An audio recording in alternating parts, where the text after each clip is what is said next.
I have a question. Yes. I'm a baby in the spiritual world. Are I'm you a only been baby? following Christ. Yeah, Wait, you're like essentially, this right? now. According to Paul. Hold on. According to Paul. Oh, hold Yeah. on, man. Calm down. Get off your horse. Just like in Islam, Jesus as a baby spoke from the cradle. So you're speaking from the cradle. Go ahead. No. So reading Corinthians 11 I'm verses, I would 5'11". say, Go ahead. First Corinthians what? yeah, Chapter 11. chapter 11, where it talks about women's hair. Men cannot Yeah, what obviously about wear long hat. hair? You have long hair. Are you a sissy with long hair? No. But the part for the women.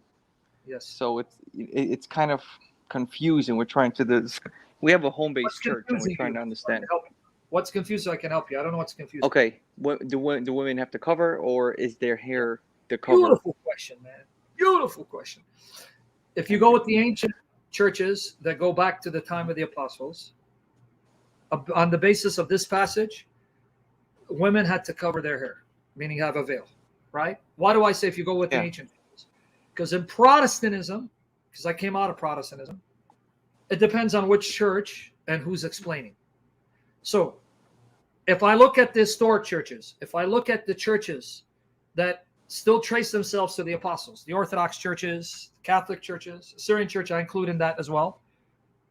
Yes, you have to have a veil. That's how they understood it.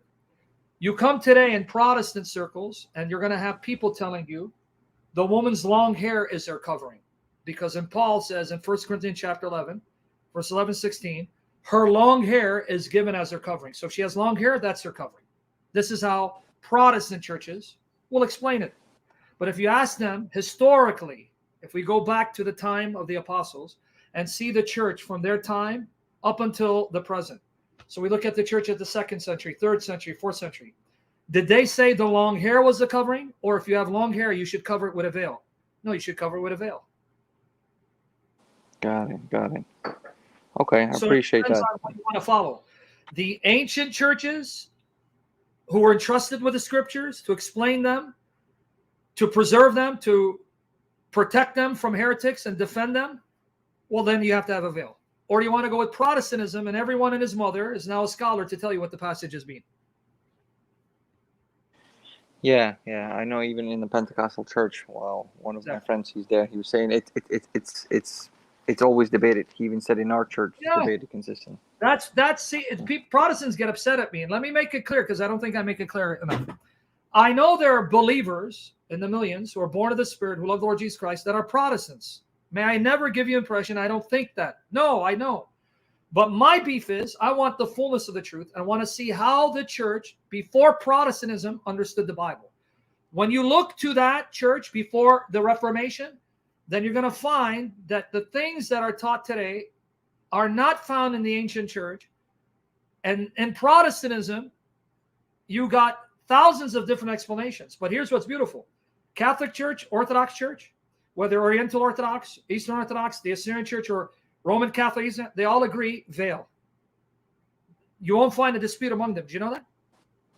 No, I didn't know. Oh, yeah. Here, Catholics, Orthodox, whether Oriental Orthodox, like Coptic or Eastern, Assyrian Church. Do any of you debate whether Paul meant that a woman should have a veil over her hair? A veil. Any of you? No. Go to the Protestant churches. No, you don't need a veil. It's your long hair. No, you do need a veil. See the confusion? Yeah. Oh man, I appreciate.